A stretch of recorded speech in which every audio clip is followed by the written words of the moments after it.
Study IQ IAS, अब तैयारी हुई अफोर्डेबल।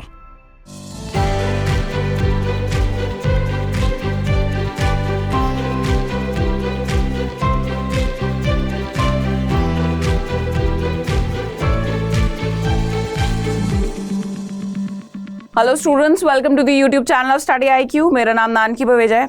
स्टूडेंट्स, आज से 2-3 क्लास पहले जब हम टैक्सेशन के बारे में पढ़ रहे थे, वहां हमने एक टॉपिक पढ़ा था टैक्स टू जीडीपी रेशियो।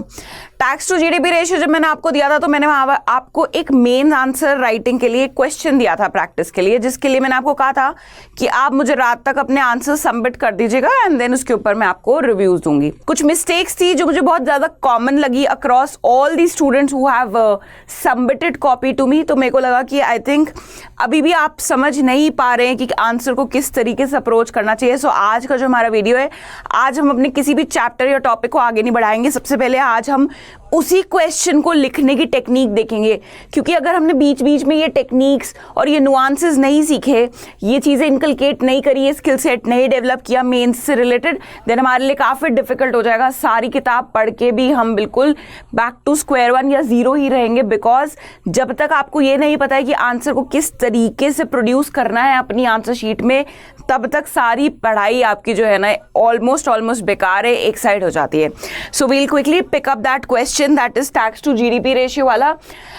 किस तरीके से मैं आपको बताऊंगी आज की क्लास में, मैंने एक्चुअली कुछ आंसर्स जो मेरे पास आए थे, I will be sharing and showing that answer to you so that आप लोग खुद गलतियां निकालो। क्या होता है, इंसान दूसरे की गलती देख के थोड़ा जल्दी समझता है, जल्दी सीखता है।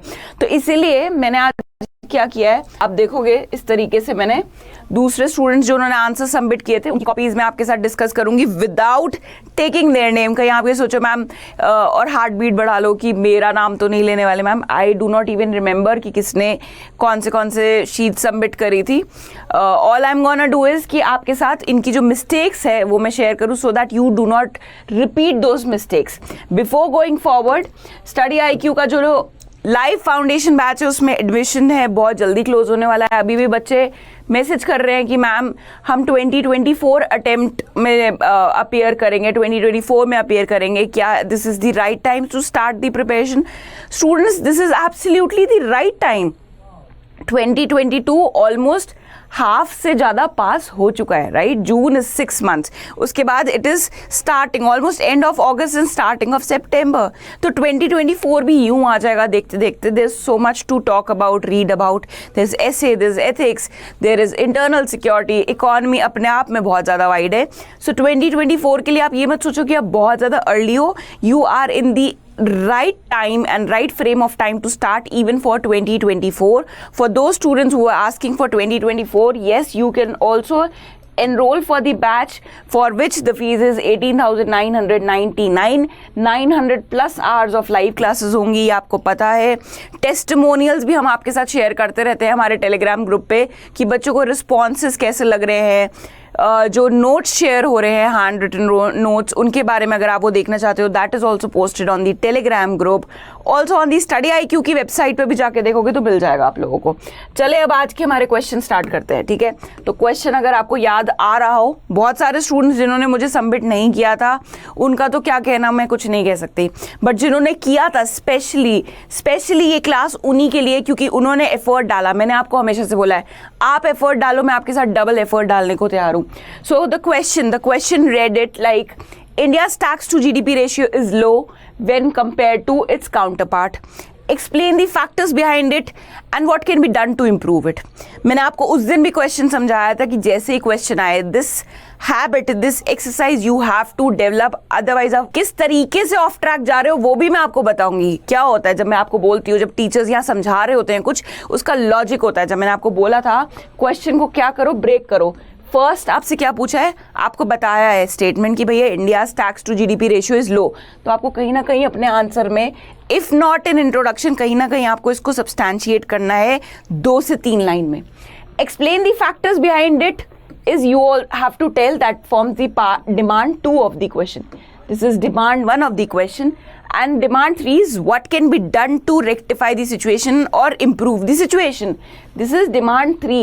अब आपके आंसर में ये तीनों चीज़ों का एड्रेसल होना चाहिए। कितने वर्ड्स हैं? 10 मार्क्स। बोला था मैंने आपको, इन नो केस आपका जो आंसर है 150 to 165 वर्ड्स से ऊपर नहीं होना चाहिए। तो 150 165 वर्ड्स पता है कितने बनेंगे अगर ये शीट है आपकी, ठीक है ना, one side of the paper. So I will show you अगर मान लीजिए this is the sheet, this is one side of the paper, so whole one side and half और 3/4 ऑफ द अदर साइड, इससे ऊपर नहीं जाना चाहिए आपका 10 मार्क्स वाला क्वेश्चन, ठीक है ना, आपका 10 मार्क्स वाला क्वेश्चन इससे ऊपर ये पूरा और यहाँ इससे ऊपर नहीं जाना चाहिए। ये छोटी छोटी इतनी छोटी चीज़ें वापस नहीं बताऊंगी, आज बता दे रही हूँ, ठीक है ना। तो अब 150 to 165 वर्ड्स है, इसको ब्रेक कर लेते हैं, ठीक है।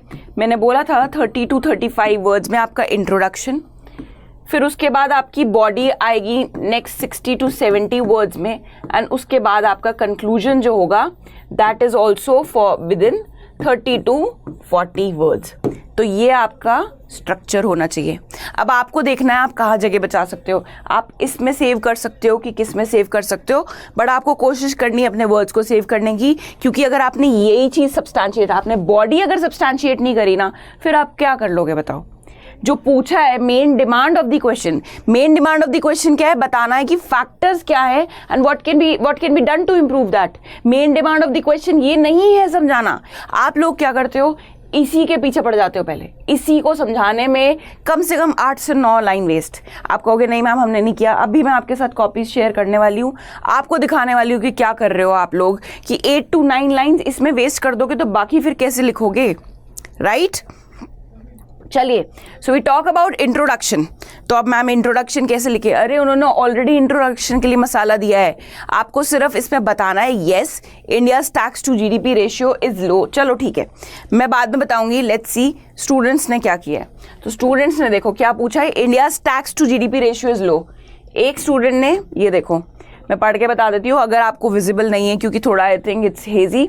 Goods and service tax is a type of indirect tax, came into existence by 101st Constitutional Amendment 2015, came into force on 1st July 2017. India's tax to GDP ratio is low at 12% when compared to other countries like France 45% and US 24.5%. So this is what is written. अब आप मुझे ये बताओ कि यहाँ GST के लिए मतलब कुछ पूछा है क्या? Is GST being asked? कहीं भी they are not even asking about indirect taxes कि आपने जीएसटी का रेफरेंस दिया है, उनको मतलब ही नहीं है, मतलब कितना वेग आंसर है। They are asking you to talk about tax to GDP ratio.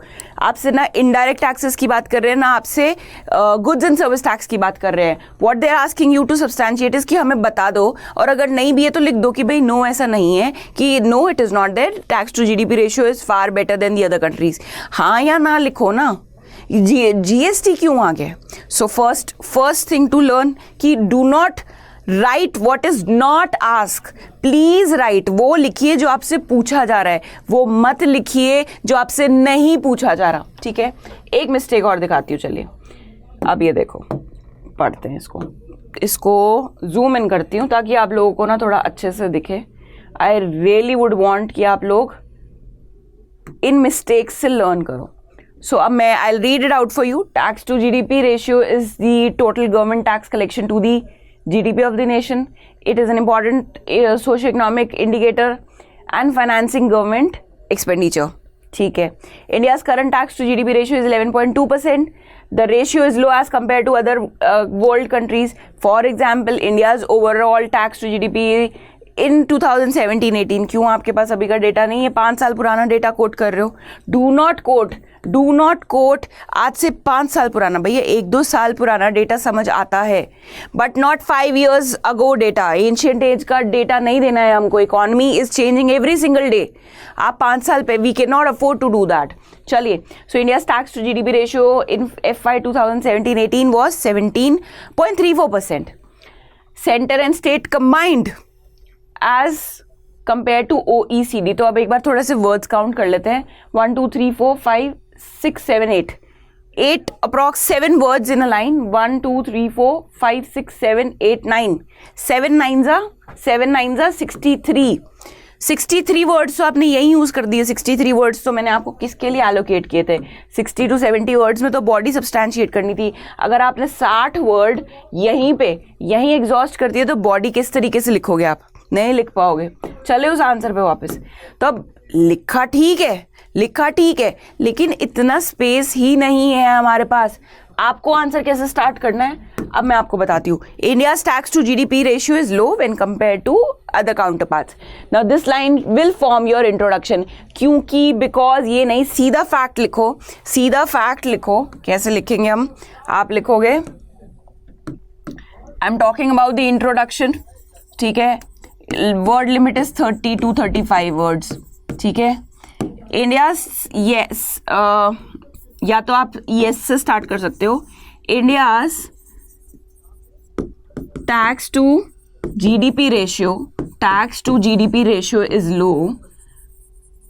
Low when compare which is, आप यहां पे कोट करोगे नंबर, ठीक है ना। When compared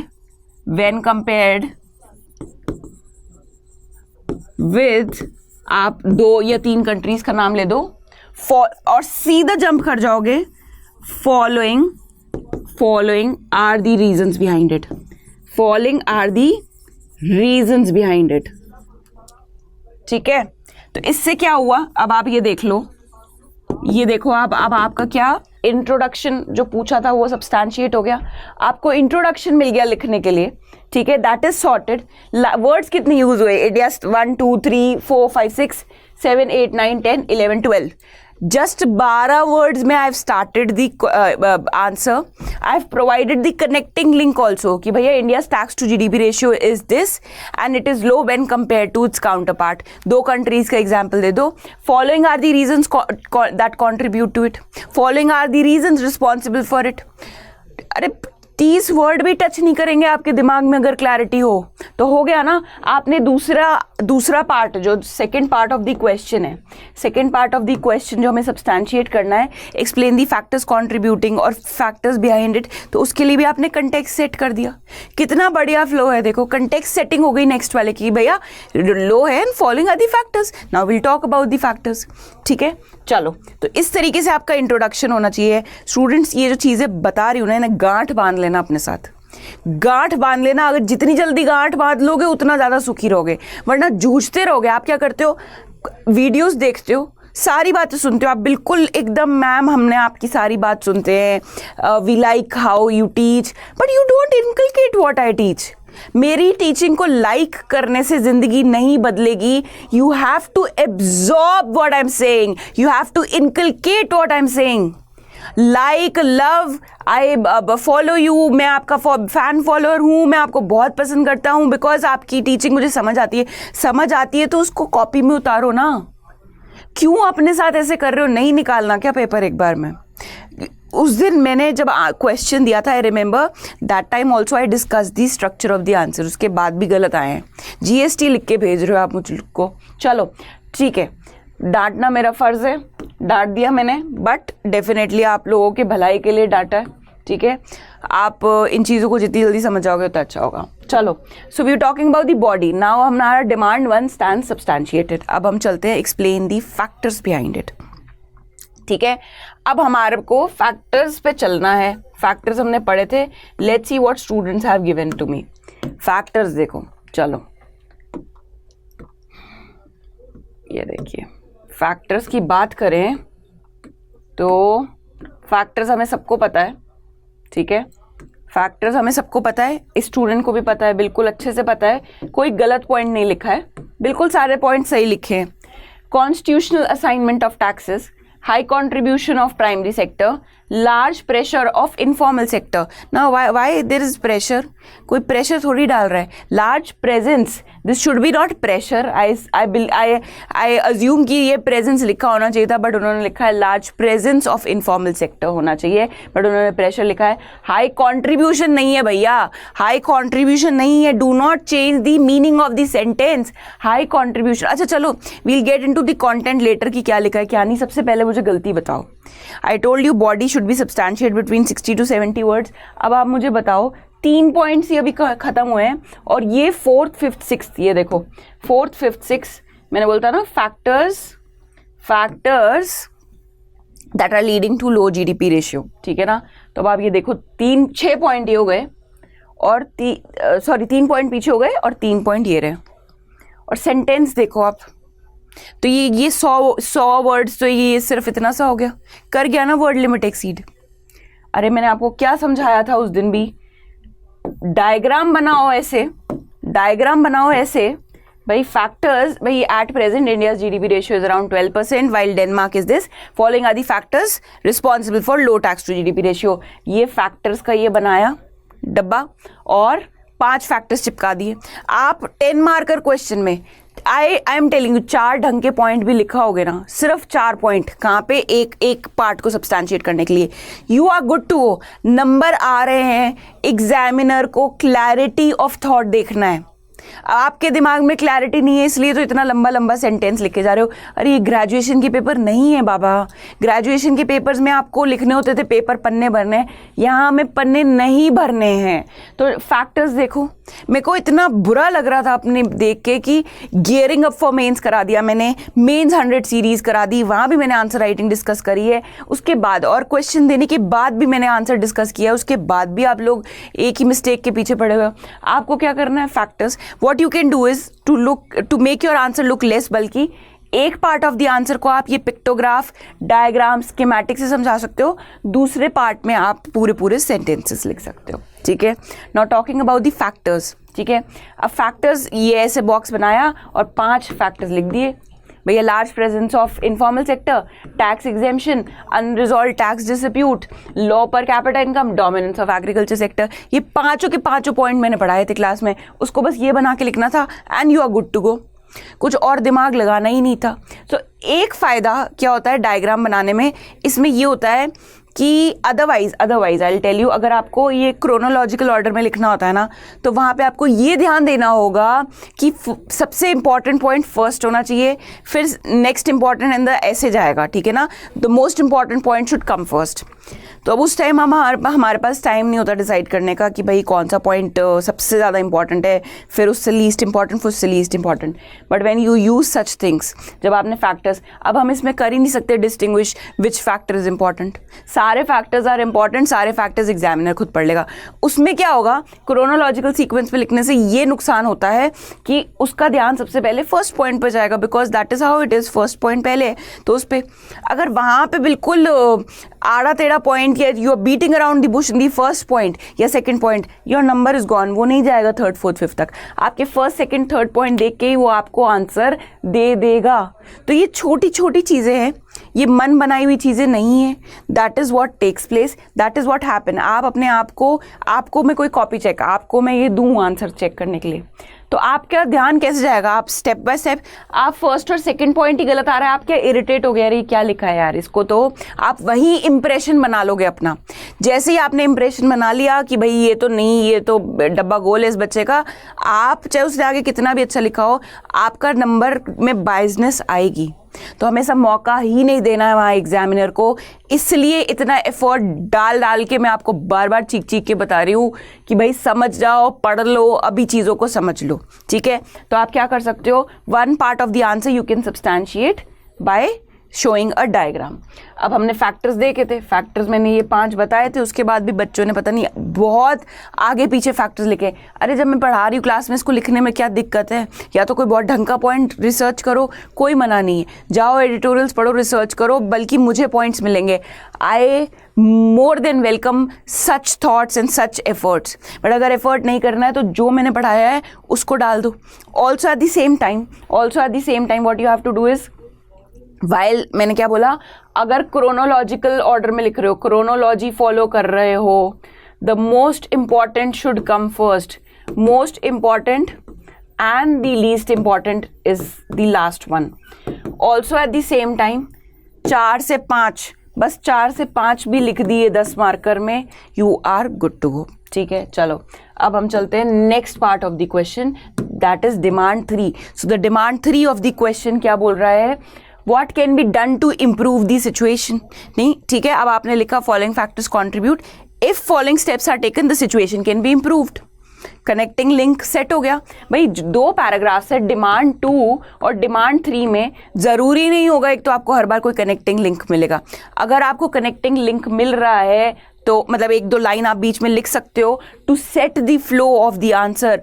nothing can be more beautiful and lovely than that, ठीक है ना। It's a bliss for the eyes of the paper checker कि वाह यार मजा आ गया आंसर पढ़ के एक के बाद और ये एकदम से नहीं आएगा। डीमोटिवेट मत हो जाना मेरी क्लास के बाद, अब ये भी बहुत चक्कर पड़ता है भाई हम डीमोटिवेट हो गए, हमें डर लग रहा है आंसर। है डर क्यों लग रहा है, टीप के लिखो ना, गूगल करो आंसर, कोई बात नहीं गूगल को उतारो आंसर में, पर करो, करना नहीं छोड़ना है। मैंने क्या बोला है, 9 मंथ्स की स्ट्रैटेजी है हमारी। संडे 21 अगस्त को वीडियो शेयर किया था, फुल प्रूफ सक्सेस स्ट्रैटेजी। 9 महीने no mercy and pity on your self.